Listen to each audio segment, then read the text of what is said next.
And welcome back to my channel to a new blog. আশা করি তোমরা সবাই খুব ভালো আছো। সকাল সকাল এসেছি ওদের একটু ছাদে, বাট ছাদে ঘোরার মতন অবস্থা না, মানে প্রচণ্ড গরম লাগছে আর রোদটাও বেশ গনগনে, তাই এখন আর ছাদে দাঁড়াবো না। যদি আবার পরে আসি তখন আবার তোমাদেরকে দেখাবো যে এখান থেকে না দেখানোর সেরকমভাবে কিছু নেই।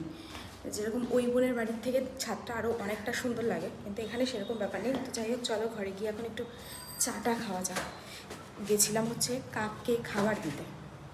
এদিকে সকাল সকাল শুরু হয়ে গেছে চা আর বিস্কিটের খেলা, কিন্তু তোরটা এদিকে মাম্মাম তো এখনও ঘুমাচ্ছে আর আমি আরও উঠে গেছি। আর আজকে সমস্ত গোছাতে হবে, প্যাক করতে হবে, কারণ আজকে তো চলে যাওয়ার দিন।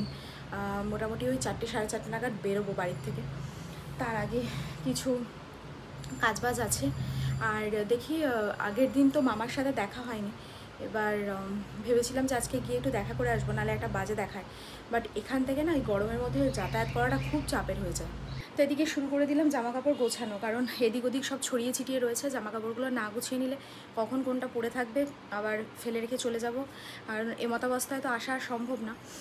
মাম্মামের স্কুল খুলে গেছে, মানে নানান চাপ আর কি। তো যাই হোক, এবার জামা কাপড় এই যে সব গোছানো গাছানো সব শুরু হয়ে গেছে। তবে মাম্মাম আজকে এখনও ঘুম থেকে ওঠেনি। কালকে অনেক হাঁটাহাঁটি ঘোরাঘুরি হয়েছে, গরমে একেবারে অস্থির অবস্থা হয়ে গেছে। তো যাই হোক, এখন জামাকাপড়গুলো গুছিয়ে যাব নিচে। মেশো গেছে ব্রেকফাস্ট নিয়ে আসতে। তো এদিকে এখন চলছে ব্রেকফাস্ট রেডি। এই যে মানে ব্রেকফাস্ট বলতে ভদ্রলোকের বাড়িতে এই সময় ব্রেকফাস্ট হয় না, না আমরা ওই টাইমেই করি। যাই হোক, এই যে আমাদের প্রিয় হচ্ছে কচুরি, সাথে রয়েছে জিলিপি, না বলুন? হ্যাঁ, এই জিলিপিটাই বারবার খেতে চায়। তো সেই কারণে আর কি আমি বললাম আজকে টিফিনের দরকার নেই, হ্যাঁ আজকে আমরা বাইরের থেকেই ওই করা যাক। হ্যাঁ, তো চলো, এটা এখন রেডি হচ্ছে। হ্যাঁ। আর এই হচ্ছে আমাদের রবিবার স্পেশাল খাওয়া দাওয়া, কচুরি সাথে ছোলার ডাল বা আলুর তরকারি, তার মধ্যে উপরি পাওনা দুই বোন একসাথে বসে খাওয়া। অ্যাকচুয়ালি জিলিপির ব্যাপারটা হচ্ছে আমাদের ওখানে জিলিপিগুলো না একটু মোটা মোটা হয়, মানে মোটা মোটা মোটা, আর এখানে জিলিপিগুলো পুরো একদম সরু মিনি জিলাপি। আমাদের ওখানে ছোট ছোট জিলাপি সেগুলো পাওয়া যায়, মিনি যেগুলো, কিন্তু এখানে বড় জিলাপি বাট সরু সরু, ওগুলো খেতে একটু বেশি টেস্ট লাগে। তো ওর জন্যই আজকে ও বললো যে ঘরে আর রান্নাবাড়ি হবে না, টিফিনটা বাইরে থেকে কিনে আনা হবে। জিলিপিটা কি? এই হচ্ছে জিলাপি, এই যে এই হচ্ছে সরু কলকাতা স্পেশাল জিলিপি আর কি, মানে বাঙালিদের আর সানডে মানেই হচ্ছে একটু জমজমাটি খাওয়া দাওয়া, মানে ঝাল সাথে মিষ্টি। হ্যাঁ, তো সেই হিসাবে আর কি এই প্ল্যাটারটা স্পেশাল এই জিলিপিটা। তো এদিকে নিচে রান্নাবাড়ি সেরে আমরা উপরে আসলাম। আর আজকে একদম রবিবার স্পেশাল রান্নাবাড়ি হয়েছে। আর রবিবার স্পেশাল মানে বাঙালির তো থাকবেই মাটন। আর সবথেকে বড় কথা কি জানো তো, আমাদের ওখানে না মাটনটা একটু কচি কচি টাইপের ব্যাপার হয়ে যায়, মানে কচি পাঠা ঝোল দুপুরবেলা গরম ভাতে যেরকম হয় সেরকম। আর এখানে ব্যাপারটা হয় রিয়াজি, আর রিয়াজির মাটন খেতে একটু কিন্তু বেশি টেস্ট, মানে আমাদের বেশিরভাগ সময় রিয়াজি মাটন খেতেই ভালো লাগে। আর ওদিকে মানে আমাদের শ্বশুরবাড়ির সাইডে যারা থাকে ওদের আবার একটু কচি পাঠার ঝোলের নেশাটা বেশি। তো এই তফাৎ, এই দুটো মানে জায়গার মধ্যে, দুটো জায়গার প্রত্যেক সপ্তাহ রবিবারের এই একটা তফাৎ আছে। তো সেখানে আজকে হয়েছে রেয়াজি মাটন, তো একটা জমজমাটি ব্যাপার স্যাপার তো আছেই। তো এখন রান্নাবাড়ি তো হয়ে গেল, মানে যে দিদি রান্না করে ওদের এখানে উনি রান্না করে যেত। তো আমি বললাম যে না, আমি যখন আছি তাহলে আমি করি।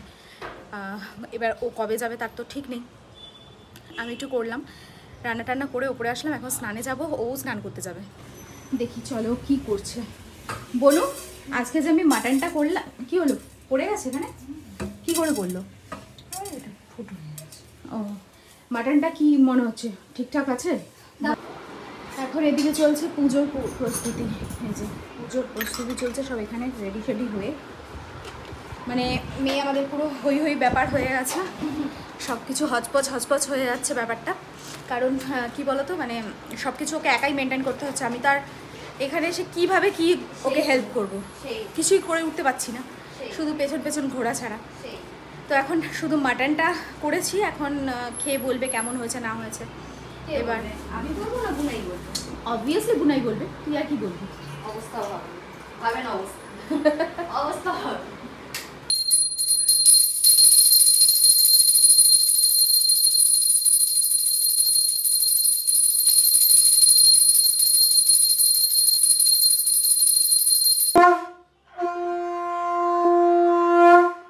এদিকে বাজে প্রায় 3টে 3:30। তো এখন যাব হচ্ছে খাওয়া দাওয়া সারতে, কারণ আজকে তো আবার বাড়ি ফিরে যেতে হবে, মানে 5:30টার মধ্যে এখান থেকে বেরিয়ে যাব।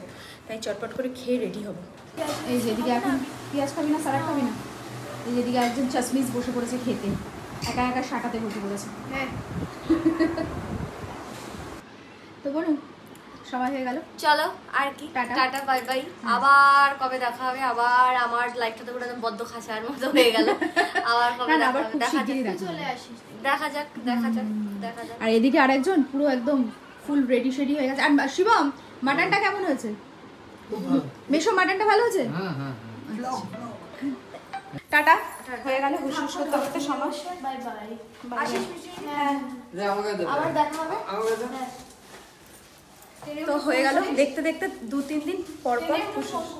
কালকে অনুসারে আমরা রেডি হব, ঘুরতে যাব, কত আনন্দ। হ্যাঁ টাটা।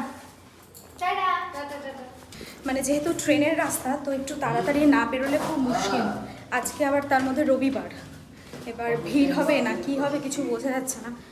আমরা তো আজকে অন্য দিন হলে লেডি স্পেশালটা পেয়ে যেতাম, কিন্তু আজকে তো আর পাবো না। তাই তাড়াতাড়ি করে যেতে যখন হবেই তখন চলে যায়। এবার ঝড় বৃষ্টি কখন আসে তার নেই ঠিক। ওই যার একজন তাকিয়ে আছে। টাটা। আর স্টেশনে এসেই মার সাথে দেখা, মার সাথে একই সাথে ট্রেনে উঠলাম। মা নেমে গেল সোদপুর, আর আমি চলে আসলাম সোজা আমার গন্তব্যে। মোটামুটি ট্রেন ফাঁকাই ছিল, তো মা ঠিকঠাক করেই নেমে গেছে। আর নামার পর আবার একটু দিদুনের সাথে দেখা করতে আসলো জানলার সামনে। যতক্ষণ না ট্রেনটা ছাড়ে ততক্ষণ দাঁড়িয়েই ছিল, তো অবশেষে ট্রেনটা ছাড়লো।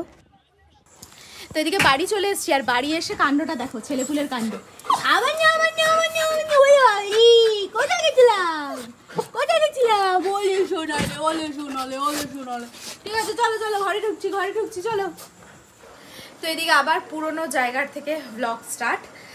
তো রাত্রে আজকে খাবার হচ্ছে, সব খাবার দাবারই আছে, কিন্তু আজকে আবার কিনে নিয়ে আসা হয়েছে বিরিয়ানি।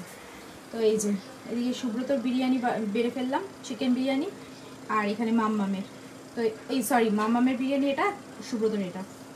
তো ওদেরকে চট করে খেতে দিয়ে নিই, তারপরে আমাদের ভাত একটু গরম করতে বসিয়ে দিয়েছি। ভাতটা গরম হলে তারপর আমরা খাবো। তো যাই হোক, খাওয়া দাওয়ার পরে তারপরে সব কিছু অনেক কাজবাজ আছে, সেগুলো সব আস্তে আস্তে করব। তো এদিকে কাজকর্ম করে আস্তে আস্তে প্রায় বেজে গেল 12:30 পৌনে 1। মানে 3-4 দিন বাড়িতে না থাকলে না প্রচুর কাজ থেকে যায়, যেগুলো আমি মানে আমার চোখে পড়ে সেগুলো করতে হয়। কারণ এই সব কুকুর টুকুর নিয়ে, মানে এদেরকে ওই বাচ্চা কাচ্চা নিয়ে তো আমার শাশুড়ি অত কিছু পেরে ওঠে না, তো যতটুকু করেছে ততটুকুই অনেক।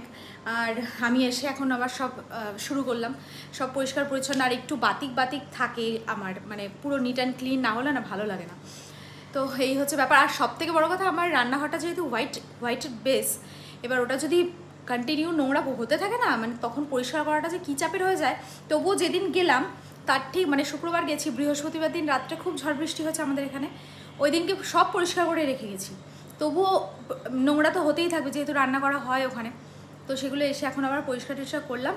আর মানে কি বলবো, একদিন যেভাবে হই হই করে চলে গেল, আর বোনকে ওখানে একা রেখে মানে কি সবাই আছে, তবুও আমি চলে এলাম। মানে মনটা না ভীষণ খারাপ লাগে, এই কারণের জন্য আমি না একদম যেতে চাই না। আর ও এখানে আসলে, ও যখন চলে যায় তখনও মনটা ভীষণ খারাপ লাগে। মানে এই মুহূর্তটা যে কী লাগে, মানে কি বলবো। মানে যে চলে আসে বা চলে যায় তার তো খারাপ লাগেই, কিন্তু যেখান থেকে চলে যায় সেই জায়গাটা, সেই সব মানুষদের ভীষণ খারাপ লাগে। কারণ আমি মানে এই জিনিসটা বুঝি, ও যখন এখানে আসতো তখন এইরকম কন্ডিশনটা হতো আমার সাথে। তো যাই হোক, আজকের ব্লগটা তাহলে আমি এখানেই শেষ করছি। ঘোরাফেরা তো হয়েই গেল, দেখা হচ্ছে নেক্সট ব্লগে। ততক্ষণের জন্য খুব ভালো থেকো, সুস্থ থেকো, আর অবশ্যই ভিটামিনের সাথে থেকো। সো চলো, আজকের মতো tata, bye and good night.